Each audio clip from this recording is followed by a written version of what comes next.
All right, everybody, welcome back to the Link Podcast with yours truly, Link Brown.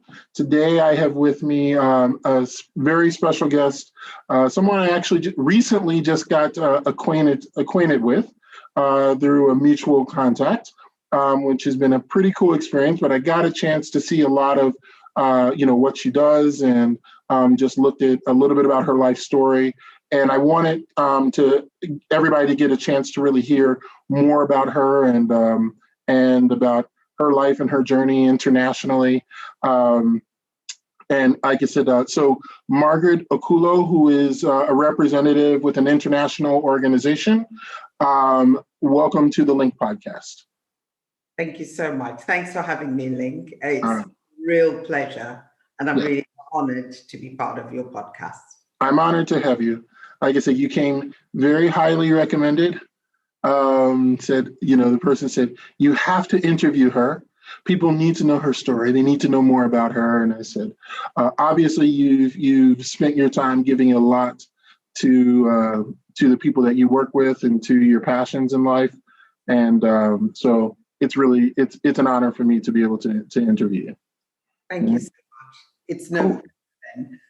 All right. So tell us where you're from. Tell us a little bit about your family, how, and growing up. Okay. Thank you once again. So I'm Margaret, and I was born in Uganda. I'm Ugandan British. Grew up in Uganda, and at the age of 8 or 9, my father got a job with the United Nations, and then we moved to Ghana. So my formative years were actually spent in Uganda and Ghana. And I think pretty much laid the basis, I guess, in terms of what my journey has been up until now. And moved to the UK, where I studied my university years. I actually started working in the UK, stayed there for nearly 20 years. And then in actual fact, part of my international journey also began. I moved to Southeast Asia, was in Bangkok for 5 years, overseeing sort of projects in what they call the ASEAN countries, 10 countries in Asia.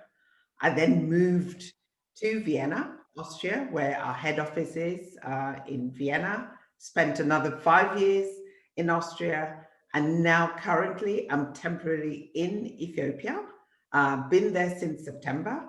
But I think we'll come to that in terms of the impact of COVID and how much time I've spent in Ethiopia. So currently, I'm here in Vienna. I have a temporary home here in Vienna. So okay. I'm here for the holidays. Okay, cool. So your parents were UN employees, you said, and so that took you from Uganda to Ghana.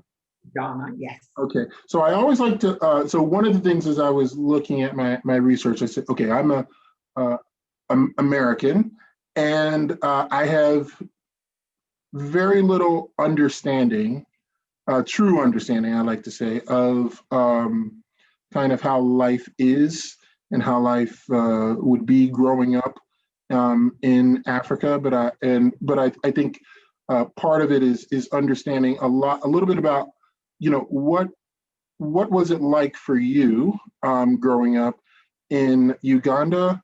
And then also, how did that change maybe between Uganda and then once you moved to Ghana? Yes. I mean, I have childhood memories of Uganda. And I think for anyone who knows Uganda, Uganda is known as the Pearl of Africa. Beautiful, it's green. But in terms of childhood memories, maybe I recount, and I'm trying to link it to my adult life. Went to primary school. I even actually still remember the road that we lived in, which was called Sutton Road, very close to the airport. So I had a love of seeing planes take off and land, and always had this vision. I hope, one day I'll also be in that aeroplane, going off somewhere nice. But in terms of memories, one that is so vivid, and I recount it, is I think it was about 1975, and Uganda was hosting the Organization of Africa, OAU meeting in Mhm. Uganda, which is now the African Union. And as school children, we were asked to sort of line the streets and welcome guests to Uganda. And we were holding the Ugandan flag and, waving as these cars whizzed past, Mhm. clapping. And I remember seeing these cars whiz past, and I said, one day I want to be in one of those cars. I want to feel it. As a child, it had a sense of importance. All the roads were blocked, and we then got, standing on the streets with our school children, waving these flags. So that is a really strong, vivid memory. And I guess as luck would have it, my dad got a job with the United Nations. He spent a year in Ghana before we joined him in Ghana. And I remember, saying, I'm going to put my best Sunday dress, for want of a better word. And it was red. And we were taking the airline of Africa, which was Ethiopian Airlines. Okay. And then taking off. I don't remember anything about the journey, but it was just really great to go to another country. And I remember thinking, this is what I like, Mm. new, and to embrace a new culture, for one of a better word. So in terms of memory of Uganda, it was that. It's the food, it's the dance, the colors, and then going to Ghana where the first thing that I think as a child, it was the food's different. They have extra pepper in the food. Yes, really, really, really hot. The accent's different, but then also it was in school, we were not necessarily bantered around, we were the only foreigners in the school. So it's like we've got, a Ugandan family who's joined primary school. It was primary school then. So in terms of memories, very, very positive, I guess, in that sense. Even though there have been, I think, some impacting events. It was during the time of Idi Amin. So I have one positive memory, and then sort of memories that I think did impact in terms of pain during Idi Amin's regime. And there was a lot of ethnic cleansing. We happened to be that group, that tribe that went through that. And I remember, and this is, I guess, where, when I think back, I think, why is it that I want to address pain. I want to address hardship. And I remember soldiers coming to the house looking for my dad because he was in the government, quite a senior official in the government. And us seeing the soldiers, with guns and running to hide under the bed. And my first experience of a gun being pointed at me was under the bed. I was under the bed, and the soldiers are like, come out, we need to see where your father's in. So it does have an impact. It doesn't leave you. So anything linked to war, I immediately sort of go back to that childhood memory. So there's two, one really positive and one, quite impacting. And actually, if I talk of Ghana, we had settled, going to a shop with mum. We're going, supermarket. We were in the car, and we see two soldiers dressed in army gear. And literally the first instinct for all of us was to jump and hide in the footwell. We're like, oh my God, is this a repeat of what we've just left? But no, it wasn't. They were just, walking past. So those are memories that, you hold. And I think in your adulthood, when you see what's happening in the world, they do, sort of come back. But that's, I think those are experiences to overcome. So it doesn't necessarily, I think, take over my life. But yeah, so I think the journey from Uganda as a child then to Ghana was exciting. We're nine, or my father had 9 children. 2 have passed away, but yes, it's a typical African family. We're seven. We're seven now, but obviously you do sort of you have each other, so to Yeah. speak, and our ages were a year apart. So going to Ghana, primary school, and then I had the experience of going into boarding school, which was, another highlight, I think, in my life, actually. So I have a quick question before, because I want to hear about your boarding school experience, but how, so you talked about the importance that you saw of, you being able to sit there and wave the Ugandan flag and see the people and almost like catch a vision of what you wanted for your own future. Do you still feel that way today? Do you still feel like there's a certain importance to the whole, I guess, because these are all public figures, all heads of state, I would assume, who are coming in, or at least cabinet officials.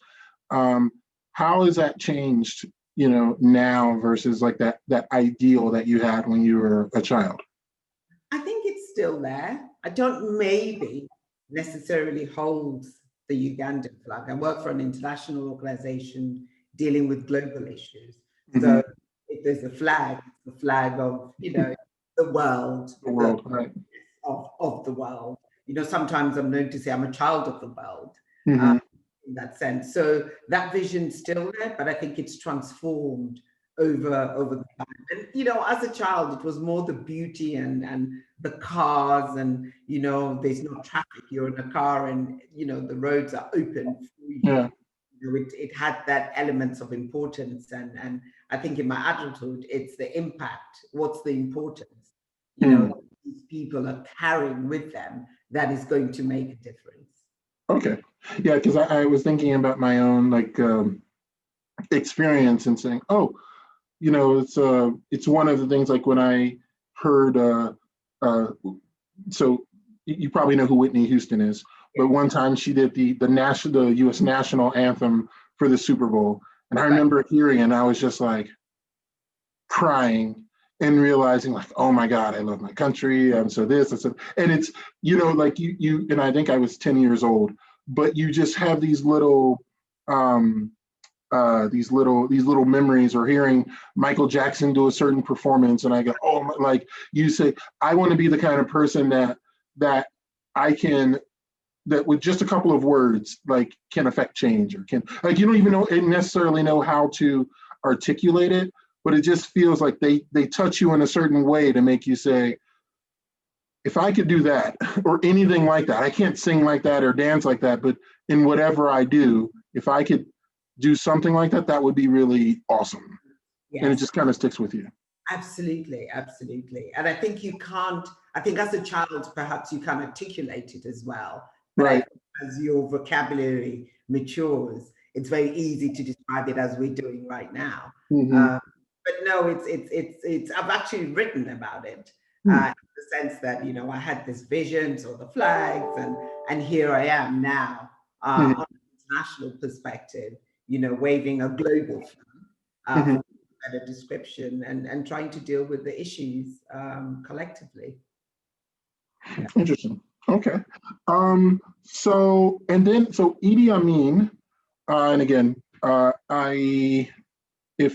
probably my only real knowledge of Idi Amin is from, I think it was Blood Diamond or something. There was a movie. Yes. Was that the one? Yeah. Yes. So Diamond. Sorry, the Last King of Scotland. Oh, the Last King of Scotland. That's what it was. Yes, the Last King of Scotland. Yes, with Forrest Whitaker. Yes. Yes. Okay. So my knowledge isn't extensive, but I found it interesting that when you talked about your experience when you get to Ghana and you see this reflective, this reflex that you had from seeing soldiers. How does that? Do you feel like any of that today has carried on in like your and just the way you work or the way you see life, or what have you taken anything from that?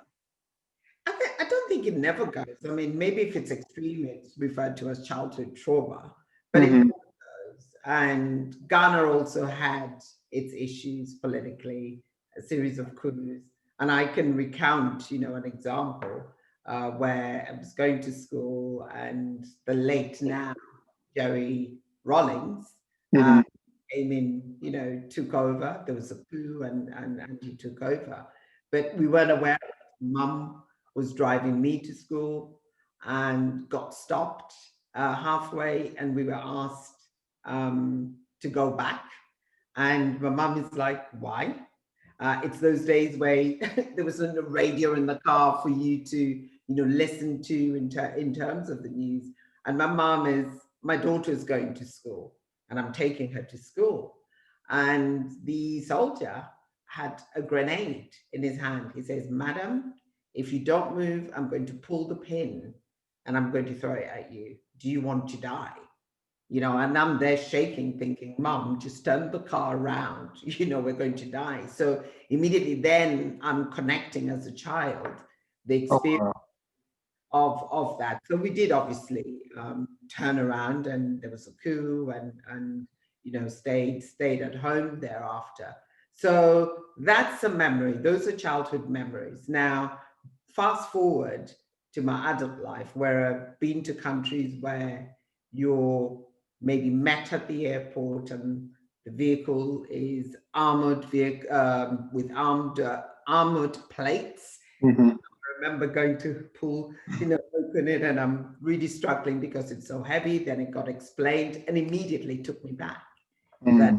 God, I'm in a situation where it's maybe security wise, it's not safe. Hence, you're being picked up in that vehicle and all the security issues. So it always brings it back to that beginning. And yes, there is a tension. You do feel stress of it. It doesn't go away. It's a memory that I think feeds into your adult life. I don't know anybody who probably will say it doesn't. So in adult life, obviously, yes, it has.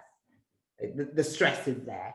You Yeah. know, to go back and think, is this going to be different, from what I've experienced? Yeah. Interesting.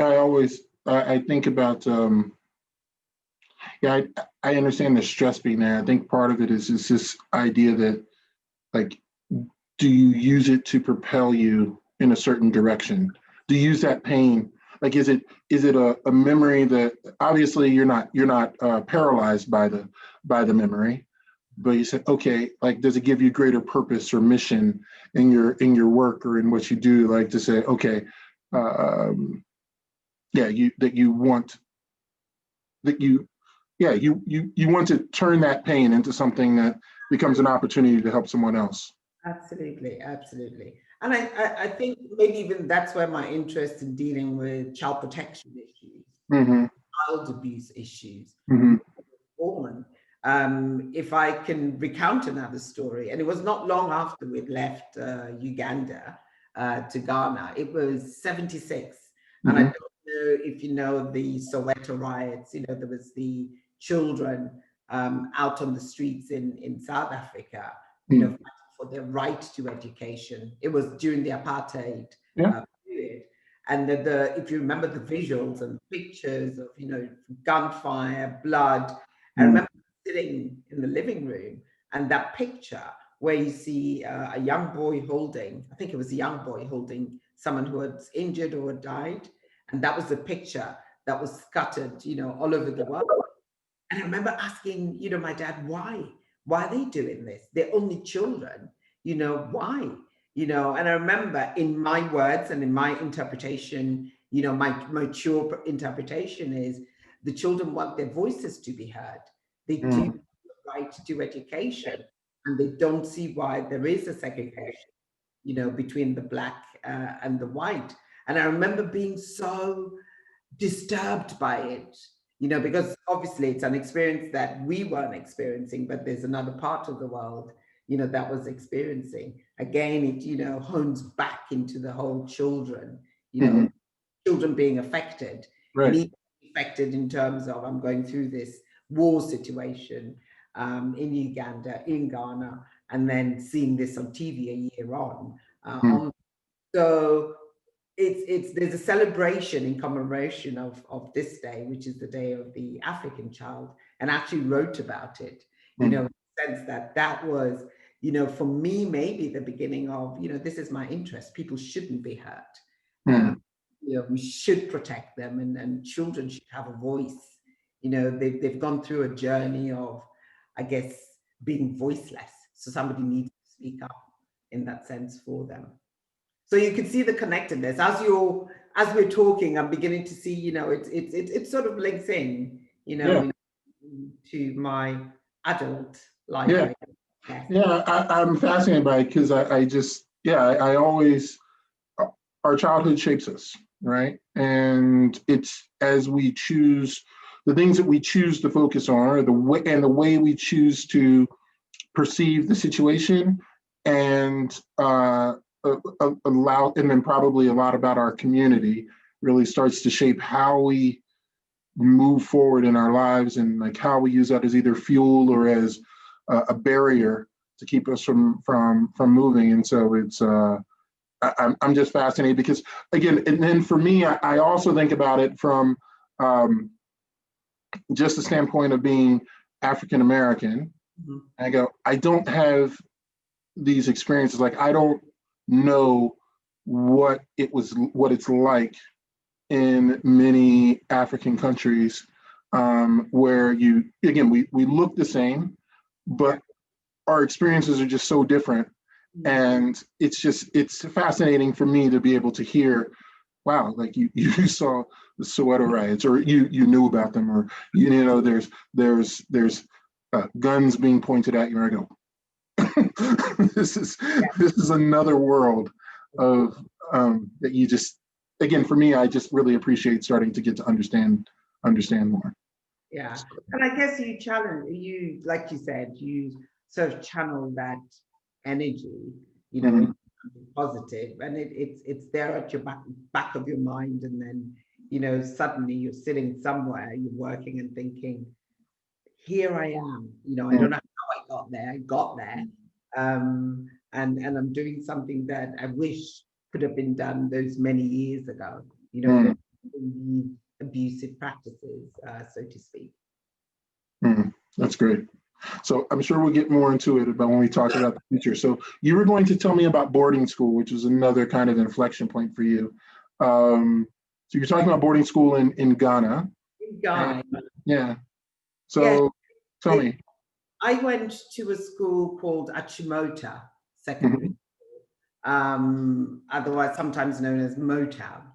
And, you know, on reflecting why I think that experience really is so meaningful is what the ethos of the school was, in the sense. So just a little bit of background. It was the first co-educational school in Africa.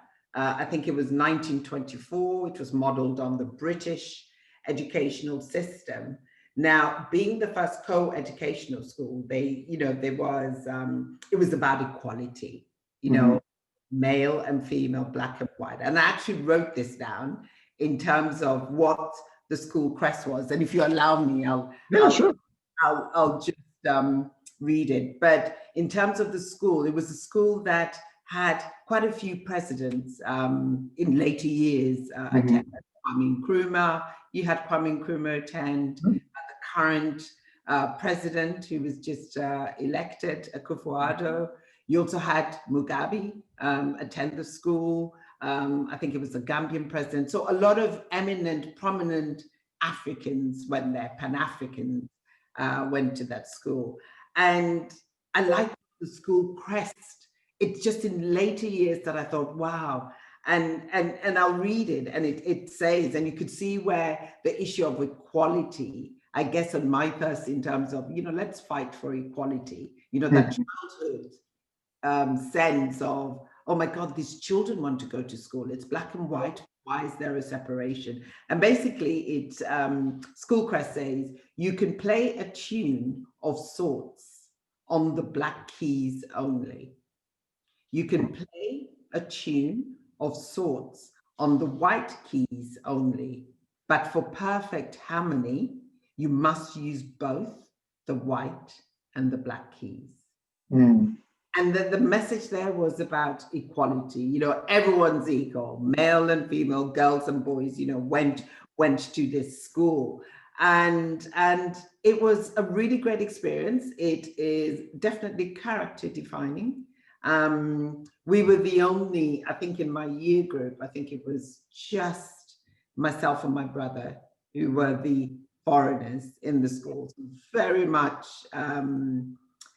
it attracted, you know, interest at the same time. But I think what I liked is you were just like anyone else in the boarding school. So you had issues, you know, in terms of character building. You're up early, you had your chores to do within your dormitories, you had to go to church, you had to go, you know, dining room where everyone had a seating, and then you go off to classes, and then in the afternoon you're doing a different set of chores, having siesta, back in the evening. So very, it sounds regimental, and yes, it was difficult because you're missing, you know, your family. But I think what it did, you know, almost prepared me to a life that I lead now. Now, English was spoken in the school, but obviously you do have, you know, the other languages there. And so what I find myself in different situations in my work, I'm able to sit and there's conversations happening in different languages, but I'm okay with it. And in a sense, I almost feel I was prepared, you know, for that. The camaraderie was great. We still have a great alumni, which I'm part of. I always say that it's time to get a Ghanaian passport, in a sense, because I'm really strongly connected. But it really laid the basis in terms of my formative years. And I think we're at an age, you know, you're 12 to 16, you know, in boarding school, where you're beginning to shape your values, you're beginning to appreciate, you know, different things before then, obviously, going off to the UK. It was not difficult, it was a character defining experience. You were allowed exeats on, you know, particular weekends, but you literally stayed in school, you know, for 2-3 months, family visits on, you know, particular days. But it sort of prepared me, I think, you know, for what I am, you know, doing on the international platform. Really great experience. I don't think I thought of it great then, but but yeah, very character defining, really. Did you see it as more, so yeah, I'm not sure, so it's a boarding school, so Okay. obviously it costs money to go to. So it costs, I don't know, so was there a blend of, so there was a blend of races, there was a blend of ethnicities, was there also a socioeconomic blend as well, or how did that work? Yes, there was a blend. It was top school, still remains one of the top schools. So obviously it's particular echelons of society that go there. But I think it was a blend. You know, there was, you know, students from all over the country. You had a few internationals, as I said. Most of my family went there, but then we went to the UK. But I spent, you know, my years up until what was then GCE O levels. Before I left.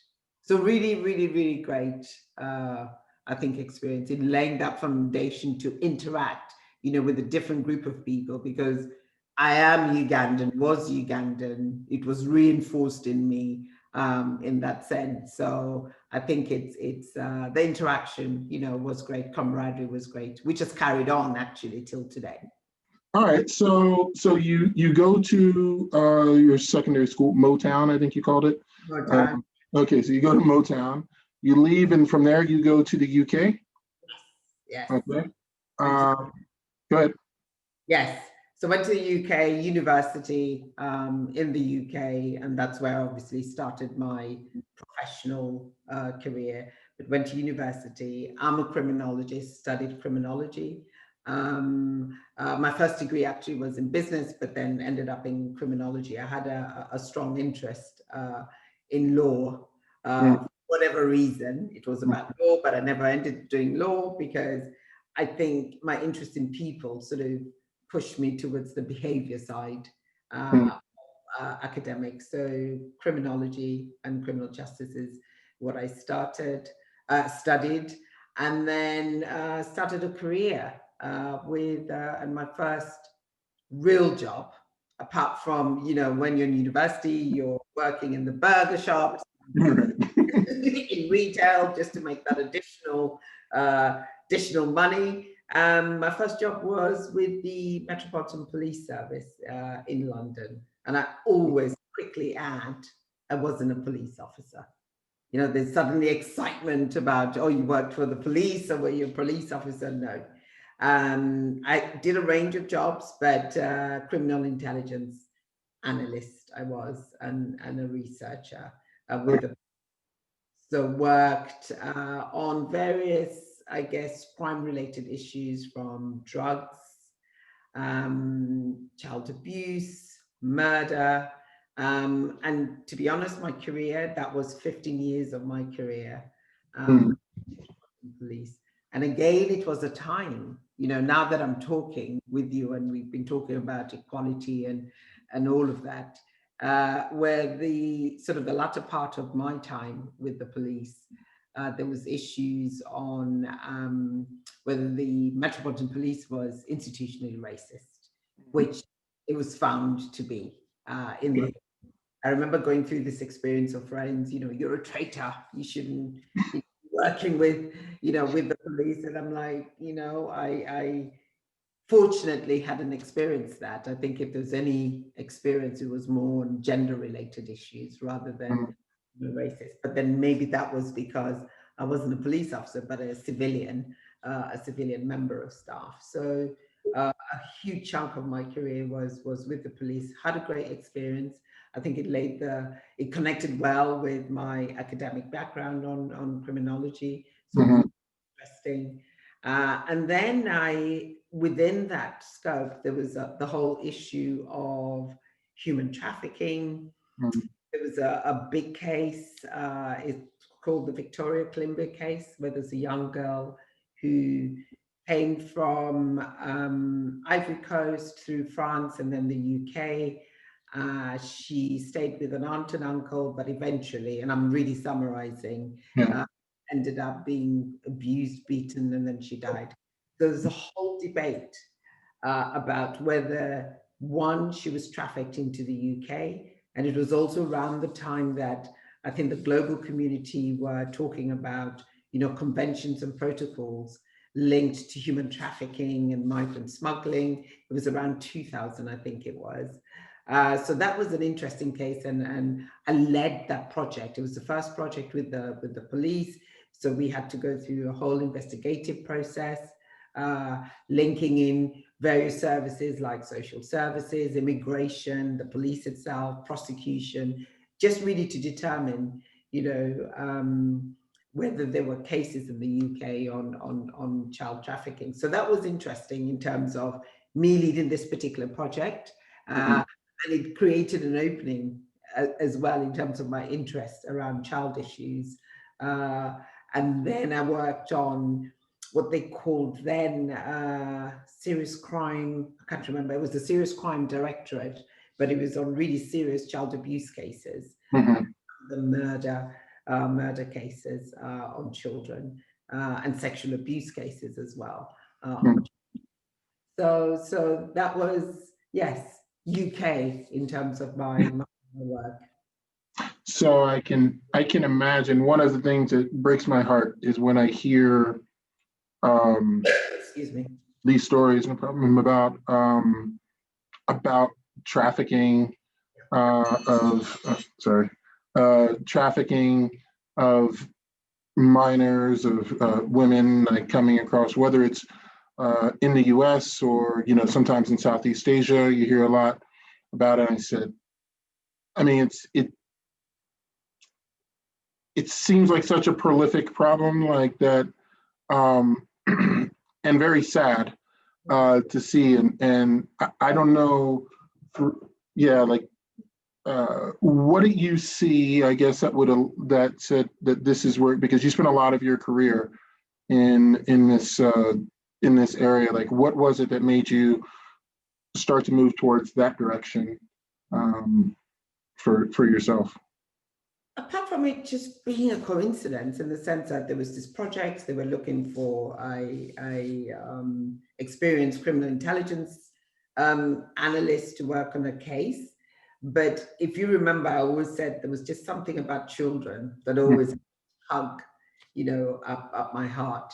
And I guess this particular case that we worked with had that sort of child element, and it created an opening. It was around that the world was, in discussions about protocols linked, to human trafficking and migrant smuggling. There was a whole debate. The police were criticized, for not investigating the case appropriately. So were the other institutions. So I think my interest was born out of there. It wasn't planned, so to speak. I think the child element came in. And then there was a project that was looking, or an operation that was looking at child trafficking cases. And that's where I guess I really developed an interest to be able, to deal with these issues. I worked with the police on training programs. We visited, my first, trip out, as a member of the Metropolitan Police was to Brussels to talk about, child trafficking and how we develop programs around that, how we equip police officers on investigating what are the indicators that they need to look at, around trafficking cases. It's still much, a current issue that I think the world still grapples with. Born on economic issues, wanting a better life, vulnerability of these victims that come in. But this particular case, it was a child. So I think that's where I guess I don't want to call it a thirst, my really deeper interest in wanting to do something, to make a difference, was born in that sense. Yeah. And actually from the police, I then ended up working with, it's named something different, but then it's now the National Crime Agency, where I work with an organization called Child Exploitation and Online Protection, that again focus not maybe specifically on child trafficking cases, but abuse of children online. And sort of had to do some research, worked with UNICEF on that. And children who are abused, or encounter online interaction with offenders are actually then subsequently abused offline. So we had to look at, what the police responses were, did some research around that. And it was actually my entry into, I guess, UNICEF and then the international platform. So did that research on that, which is really good. It was an eye-opener. I'm still learning, Right. still young in the career. So yeah, it's very much an issue. It's still present today. Yeah, I was going to say, it seems like to me it's a friend that works for the International Justice Mission. That I don't know where it's based, but one of their big things is looking at particularly child sex trafficking. And again, I've seen a couple of examples in the U.S. Where you just go, people from Central America who are brought into the U.S. and you hear the stories and go, yeah, it's hard. It hurts is one way to put it. It's a travesty. Yes. It's one of the human rights tragedies of our time that we're not dealing. I don't know how well people are dealing with it, but it's a shame that in 2020 that we're still having to move to the virtual world, which in a sense is borderless. So true.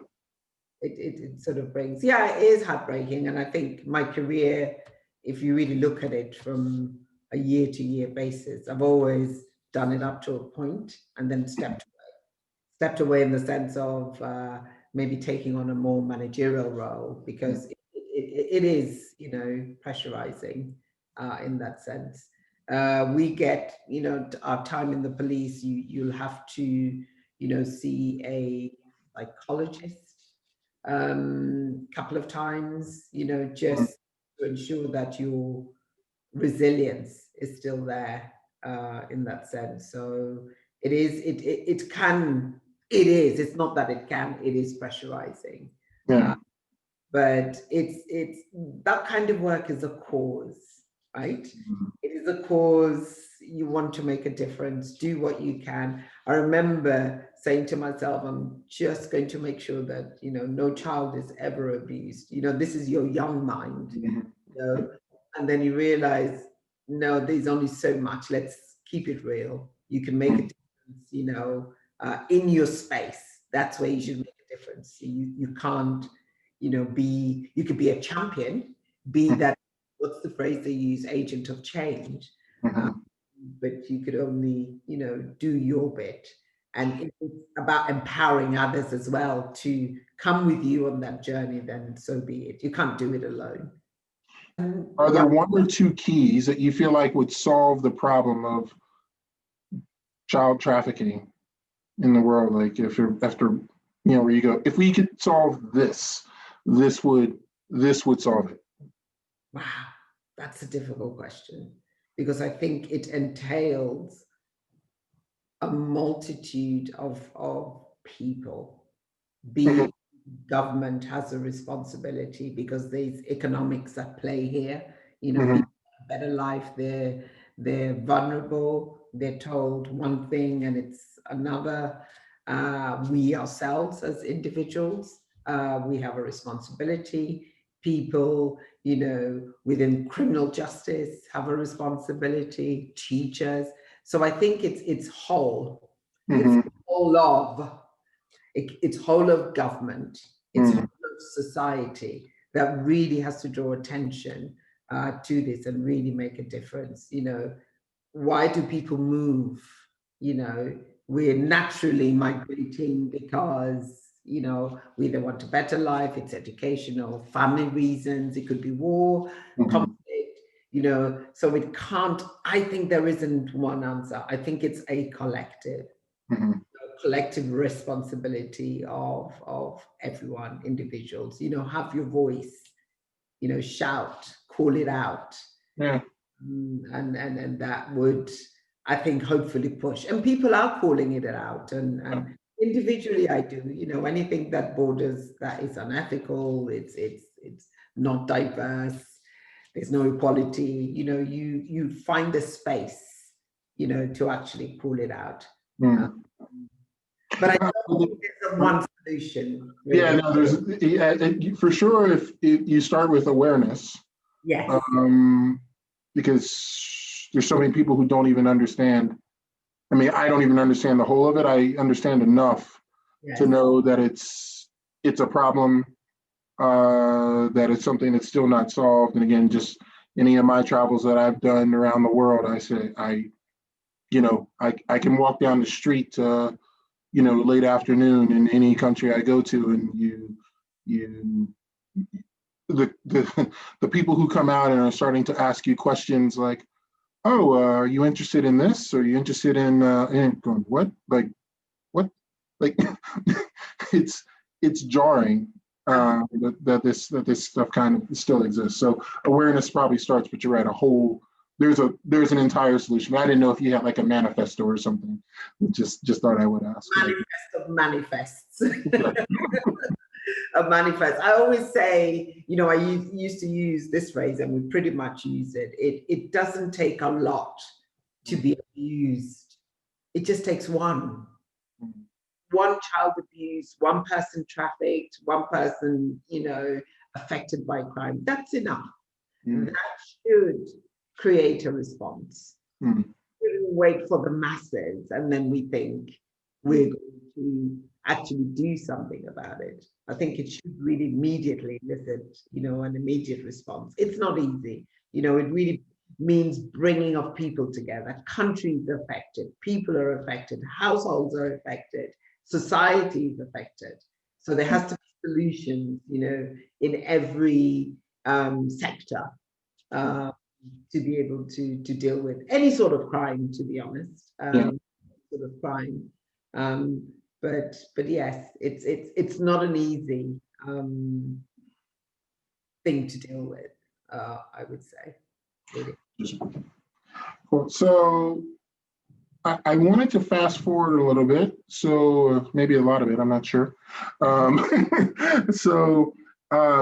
You had said that one of your inflection points was 2018 when you made a decision to move forward. And I was interested in you said you talked about Egypt. So I said, okay, this is interesting. Like, tell me about, this decision to move forward. I was interested, but I was intrigued by the phrasing. So. Oh, right. And why Egypt? Yes, you said place where I made a decision to move forward. Right. So go ahead, tell me more. It was, I think I got to a juncture in my career. So whilst my formative years was in mainly two countries in Africa, Uganda and Ghana, I've spent part of my education and my career in Europe, and then Southeast Asia, back to Europe, and now I'm in Africa. So Egypt came at a point, and Egypt was 2018.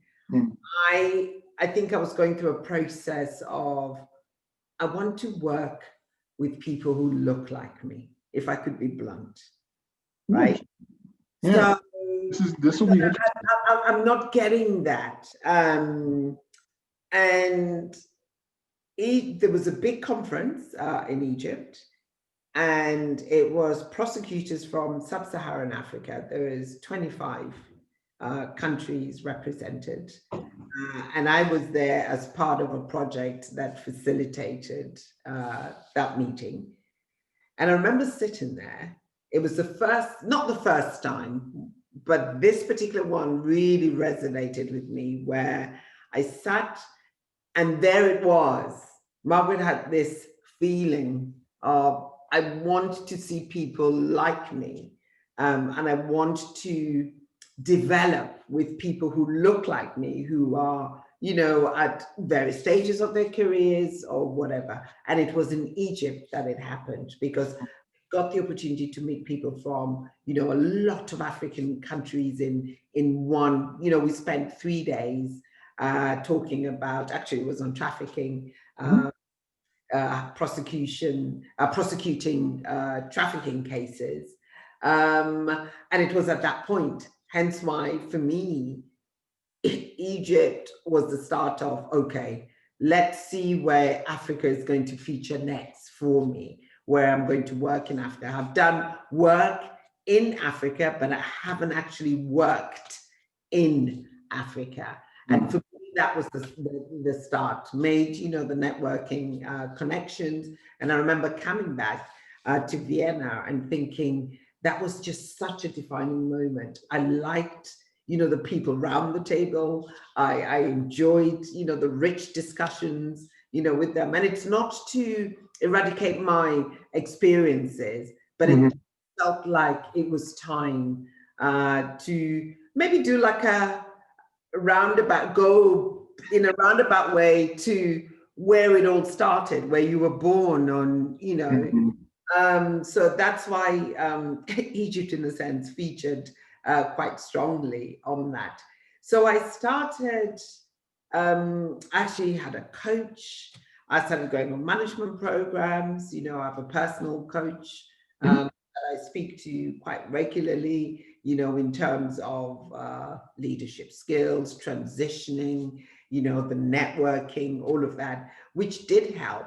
But we had within work a training for women in the international platform, the leadership, and it was a 5-day event. And I remember saying, as part of my introduction, okay, I've got to the point, I need to head to Africa. And Africa is a continent of many countries. Right. For me, it was just, I need, to go down that route. And sitting in, so my introduction was, I've got to a point in the career, I've finished a phase, I need, I want to, this is, where I'm at. And my conversations were Africa all the time, Africa. And in the middle of that week, someone just came to me and said, have you seen this, position? You might be interested. You've gone on about Africa and Ethiopia is the cradle. What is it? The cradle of mankind, and it's where the African Union sits, and it's really perfect. So I did apply for the job, and that's where I am now. So that's why Egypt was like, for me, the milestone, the defining moment where I moved to a vision that I had. What was it that made you say, I need to work with people who look like me? Like maybe what was going on in your mind or in your life that made you go, I need this. I'm interested in the psyche. I think the psyche it's just based on diversity. Organizations where there's a lack of diversity, and for whatever reason, I just had a thirst, to have that. Yes, that diverse experience that we talk about. There's a lot of inequalities, and I'm choosing my words carefully here, but I think you sort of get the idea. But I just didn't feel satisfied with the experience. I'd got to a point and it just felt like you need to maybe move on and experience. But it was also, I think, being part of the African diaspora, there's so much narrative about Africa that is so negative. Yes. And I really didn't want to be sitting on that side of negative narrative in that sense, because I know that there is a beauty of Africa, and there is a beauty. It's not perfect. The world's not perfect, right?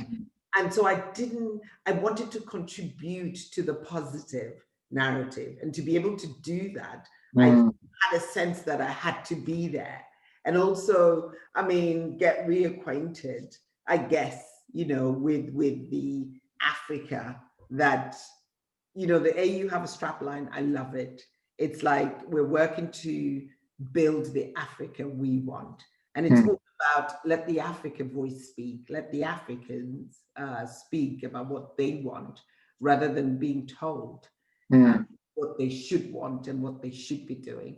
So that maybe it's that little activist side in me. I've often been told, and I quote, the first president of Ghana quite regularly, Kwame Nkrumah, because when you said you're going to ask me, probably, something about Uganda, and I put it out there, Ugandan British. I have a couple of friends and colleagues who said, no, you're British. You don't sound Ugandan at all. And so I always say, listen, I am African, I am Ugandan. And I said, and I always quote Kwame Nkrumah, and I hope I don't misquote, but there was a saying, he says, or he said, the fact that I was born in Africa doesn't make me African. It's the fact that Africa was born in me. So my argument is Africa was born in me. So it doesn't matter how I sound, but there's the Africa, that fight. And the whole debate about race and identity, I'm shifting, not necessarily shifting, when you look at my childhood, it was like the children, the equality, and I've got to that stage. There's a lot of issues, on race, identity, the sense of belonging, where I think that maybe to fight that, part of that journey, I needed to be in Africa. And I really have a passion for that. And that sense, to be surrounded with, not being the one voice. My experience in the UK working, I was the only person, of color sitting around the table, and you're absolutely terrified. You're beginning your career, you're mid-career, you don't say much because you don't have an ally, so to speak, around the table. So, but now I think I can speak. I want to speak, and it's just not speaking for speaking's sake. I think it's contributing to a more positive narrative about Africa. And if I do it there or outside, I think that's maybe where my journey is taking me. Yeah, it's so interesting you said it because I've I'll say two things. One is again, as a Black American, I go, there's a certain ignorance that you have of Africa, and again, there's lots of negative things that you hear from many different places, by the way, where and just a sense of like not really understanding the beauty of the continent. Number one is so first is realizing as a continent, like there's so much diversity within it, so many different ethnic groups and tribes and every country, and even within the countries, there's so many different identities that you can have, and it's a real shame when you don't understand it. And again, I'm not a person who would want to say, let me go on the other extreme and glamorize everything African either, because that would be that wouldn't be true. Wouldn't so there's good and bad in every place, but I surely like just getting to know more people here in Geneva, getting just more friends who are from the continent, and I start to realize one is that the beauty and the diversity. Two, that there's so much to offer, and I think third is also there's a lot of connection between the African experience and the African American experience of that, and again, everyone has a different experience, but that things that I see as I learn more that somehow translated over. Some of it was actually lost in translation, where we may have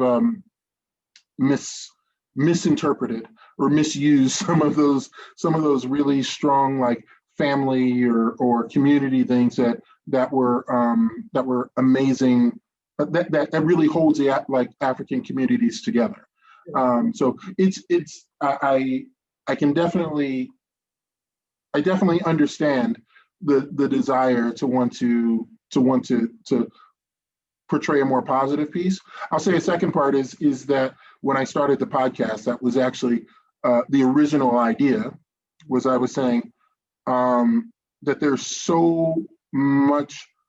I was kind of sick and tired of seeing only athletes and entertainers, at least from an American perspective, being glorified as positive role models. I'm saying there are people from all walks of life, and me personally, again, do I believe in racism? Yes. Do I believe that there's discrimination? Yes. But I also believe we're all a lot closer than we think we are, regardless of what your color is. And so the original idea was to really like to start to expose more people's journeys like yours, like so people realize that we're not really as different as we think we are, and that there's beauty in everyone's journey, and it doesn't have to be cast into one particular worldview. There's beauty in the diversity that we have in the world. So I just find it interesting, like in the way that you said you wanted to work with the African on the continent as well. So that, yeah. Anything changed I call it the visuals of the management level? Let's see more diversity there. There is middle management, there is diversity, there are people who are qualified to be sitting there. So, I mean, the other thing that I try and do, and I enjoy people, so I have my personal investment in youth. So if someone's interested, I've done it with my friends' children, mentoring and coaching them, getting them a chance to see where, Auntie Margaret works, throwing them in at the deep end, getting them to make speeches. I've been approached through LinkedIn. So there's two people that, we're working through in terms of their journey, and they're Africans. One's African, one's African American, and wanting to learn from me. So sometimes I get taken aback when someone says, I'm really interested in your journey. And I'm like, okay, let's have a discussion and take it from there. So when I do get approached, I'm particular. I pick the younger generation, because I think it's the likes of us who have to pave the way for them in that sense. I did an interview with one of our volunteers who I work with. I interviewed him in terms of his journey. Young, he's under 30, and I would give him all the time, as I do with other youth, because it's them that I think will change that picture in 10, 20 years. So Sure. the investment, I think, for me is so important in that. And I'm sure you saw the video on LinkedIn. I wouldn't say too much about it, but I did. I watched the interview. Yes. So that was the point. Let's see the positive image of a country. We've gone through stress.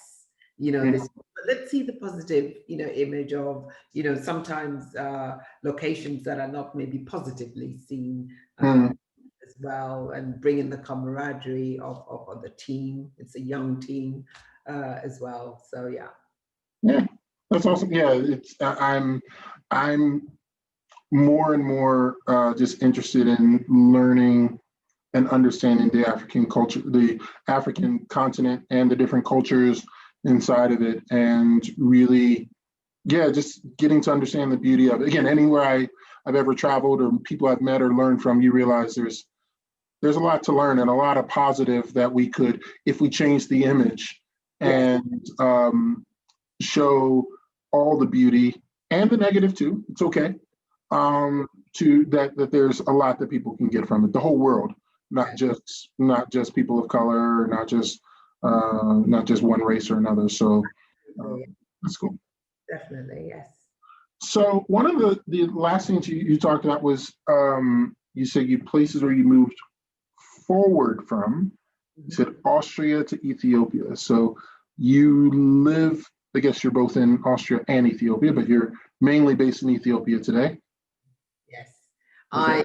It's a temporary appointment.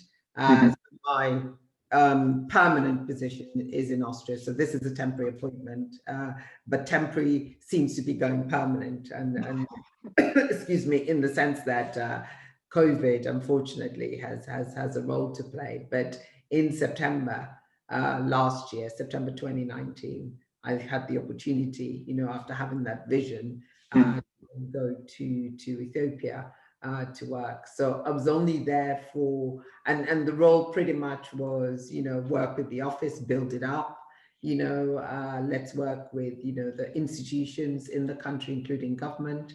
And then we'll see where it goes from there in terms of work. So 6 months into the post, I came back to Vienna on leave, and then got stuck. In Vienna. The flights were cancelled back. So you could look at it in two ways. Maybe it was a good thing I got stuck, because luckily I still had a home here, given that my position in Ethiopia was temporary. So I stayed here for 7 months. I recently went back in October. So I was managing remotely from Vienna. And then went back a couple of months. It's the holidays, so I've just come back again to take a break for a few weeks, and then I'll be heading back. But the temporary is temporary, really. It will end sort of mid-year, and hopefully someone else will take over. But I'm laying the foundation in terms of the office and working, with the country. But COVID obviously had an impact. I think everyone has been affected one way, or other in the sense of COVID, few losses, along the way, which is really sad. But to I think in terms of my job, really rethink how we deliver the work, at the national level in Ethiopia. And it's Africa. There's been a lot, again, of narrative on Africa, the health system, how do you cope, with COVID. But I think coped well so far in terms of, I wasn't there for the peak, so to speak. I went back, just a few months ago, but things have to move on. We just really have to find a way. And now my phrase is, and I'm plagiarizing, I can't remember who it was from, but we're moving from a crisis to recovery. So quite stressful. The country's also going through, its own political instability, but that, is I think a different debate in that sense. But the pressures of COVID, I think for me, really re-emphasized, the preciousness of health, which I think everyone is aware of. And ironically, at the beginning of January, I remember I got a, Happy New Year, and somebody had sent a message, and there was one phrase that stuck with me, which said, "Health is the new wealth." And who was to know that that was just going to be so, will shake us. COVID will shake us to the core in that sense. But I think from a personal level, the experience, I think, also reinforces friendships, nothing. Currently, I have, really good friends who husband got COVID, now the wife has. So then it has, that added emotional pressure on you. I know people who've passed on, as a result. I know people who've recovered as a result. But I think it's just appreciating life, where you are. I haven't seen my family for 2 years. It's coming up to 2 years, actually. 2019 was the last time I saw them. So my mom's still in Uganda. My dad passed away about 12 years ago. So my mom's in Uganda, and she turned 80, this year. And I mean, she didn't know this. I'll show her the podcast, but we were going to surprise her. We're going to surprise her and take, my sister has 3 children, my nieces, and we were hoping, to be flying over to her. That wasn't possible. But I think, suddenly things like a video conference suddenly was so important. But it also had that added pressure of, I can't touch, I can't hug, in that sense. But it's a defining moment. There's so many issues, but that unfortunately has been my part experience in moving from Austria, to Ethiopia, where, where my work as a criminologist is dealing with crimes and drugs related issues and trying to support, countries in dealing with that. But then you have COVID, having to deal with the health side of things. So interesting journey, I guess, up until this point, but quite emotionally draining as well. Yeah, I would say so. I would think this has been like the year of so many emotional ups and downs. I'm used to traveling 50% of the time all over the world, and I go, I haven't traveled since January. Yes. And said, okay, wow. And actually, I don't even have a desire, but as you said, it starts to reinforce the things that are the most important to you, right? So spending more time with my son, like, it's important. Spending time, video time. My daughter lives in the U.S., so more video time with her. My mom is turning 80 next month, so it's like getting to see her on video chat and see my sisters and all my friends, and even when you start to hear friends who have gotten COVID, and particularly ones that are in really bad situations, where you go, the word "I love you" isn't so hard to say anymore. Yes. Rolls off the tongue quite easily. Rolls off the tongue. It rolls off the tongue. I used to hold it back, like, oh, don't, I don't want him to think anything, crazy. No. Yes. It's absolutely not difficult to say. So yeah, it's been a crazy year, but we can look forward to today. and look forward to the future as well. So, but we can definitely take advantage of today, the days that we have. So let me ask you. So, what's next for Margaret? What's next? It's so interesting. There's, I think one of your questions was, what is it that people don't know about you? Mm-hmm. Right? When you say what next, during COVID, I think people had different behaviors. Mine, like many people, was Netflix, but I need to be specific. Korean drama was my escape. Yes, I get that look. You got me on that one. Okay. And I'll tell you why. As long as, I mean, you, obviously being selective in what you watch, but if you watch the romantic comedy dramas, which is what I enjoyed, you're transported into this world, right, of perfection, right? A world of peace, a world of purity, a world of innocence. And I think I needed that shift, from the pressures of work and the pressures of COVID and the pressures of, anything health, related. So that was, my escape. I'll be on leave soon. I have a couple of days and then, go on leave. Can't go anywhere. There's a full lockdown. Full lockdown. I tried to go to Austria last week, by the way. Yes. I got to Liechtenstein and that was it. Right, right. So it's indoors, pop out to the supermarkets. You could do a short walk, but everything is indoors. So what next for the few weeks is just to completely retreat. And I have this phrase, I have to be in harmony with myself. I need to get centered. And start again, on a fresh plate. But I will be going back to Ethiopia.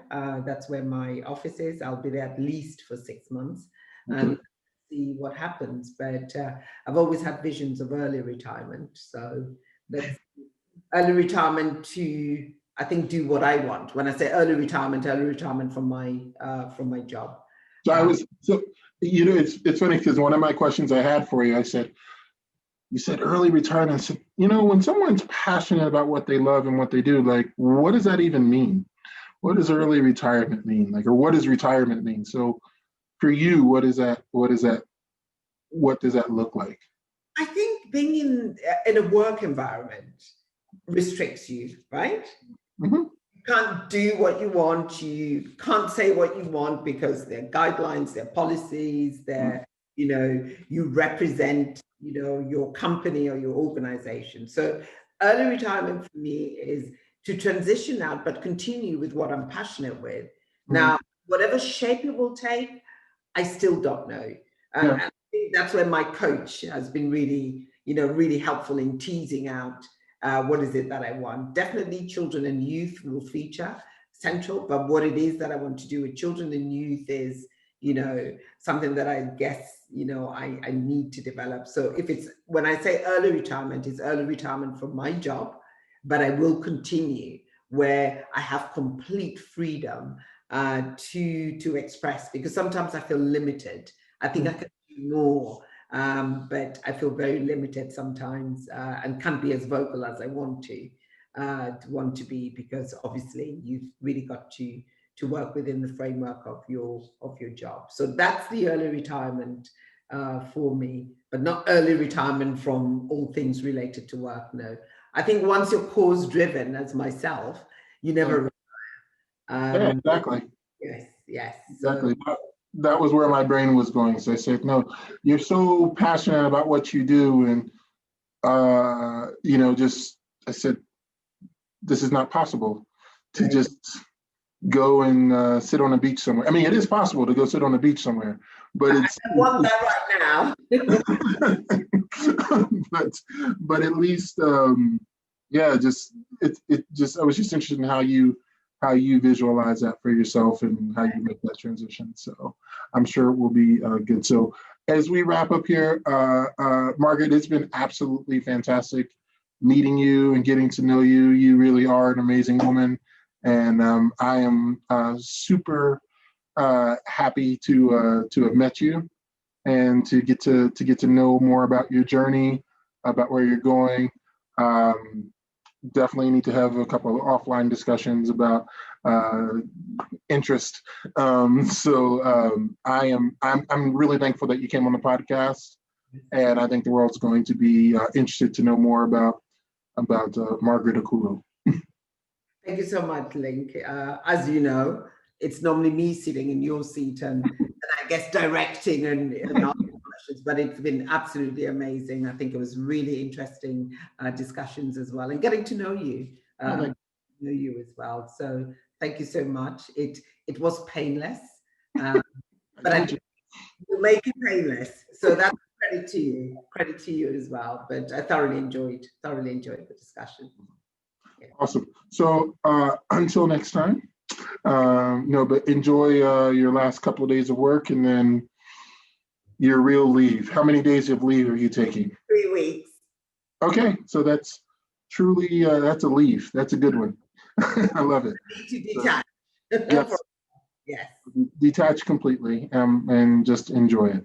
So thank you so much. And Happy New Year as well. Yes, Happy New Year to you. We hope for the best. Okay, all the best. Take care. Take care. Good to talk. Bye-bye. All right, guys, we hope you loved it. Help us spread more global understanding, encouragement, and inspiration. There's 4 things you can do for us. You can comment, subscribe, like, and share. Enjoy the journey.